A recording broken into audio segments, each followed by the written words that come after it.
Hey guys, let's start going over some changes. First we got two passive buffs to our defensive.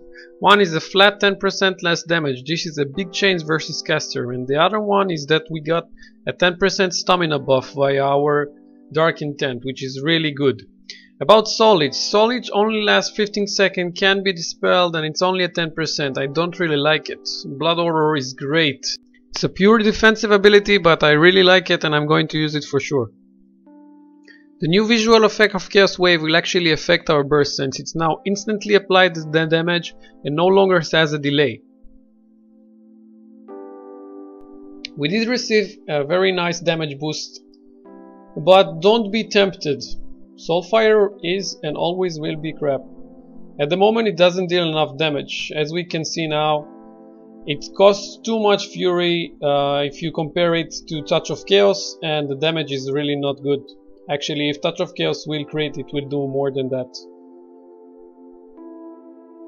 I don't even see much use for it in caster forms. It's still a 2-second cast time for 13k crit. That's just useless. And even with full burst cooldowns, you can see the damage is not good. So a big question comes in mind: will we ever be casting Soulfire? Well, I found two reasons to cast it: when we are locked out of Shadow School, or when we want to force an interrupt on Fire School. Now the change of Hand of Gul'dan and Shadow Flame is actually a big change. This will actually favor this spell inside the rotation, since I believe that single target DPS burst is actually preferable without Chaos Waves at the moment. Since Touch of Chaos is receiving a damage boost, as in PvE, to maximize the damage we do in burst on a single target, it will simply be a Touch of Chaos spam. Demonic Calling is a must be used passive, since imps got a damage buff. Having the ability to always have at least 2 imps up pre-burst and 2 more in burst is huge. Make sure you utilize this, and take in mind this only works when Imp Swarm is off cooldown. To simply use this, just go into meta form, use 1 Touch of Chaos and go out. Just a few small changes to always put in mind.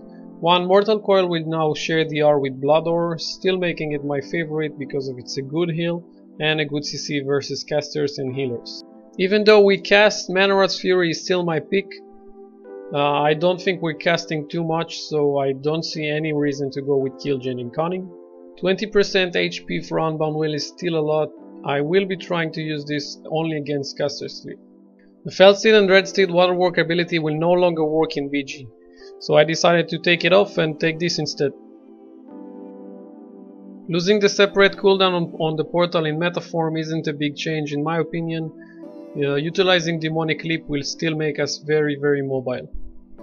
Small macro I use for Carrion Swarm, I really advise you to use it as well. It will just make your life a little bit easier. Overall, we got some positive changes both to defensive and to offensive. As season will soonly start, I will go into arenas and hopefully we'll see a good change. Make sure you keep following, as more anti-class guides, arena commentaries and more tips and tricks coming in soon. Until next time guys, sub, comment and like.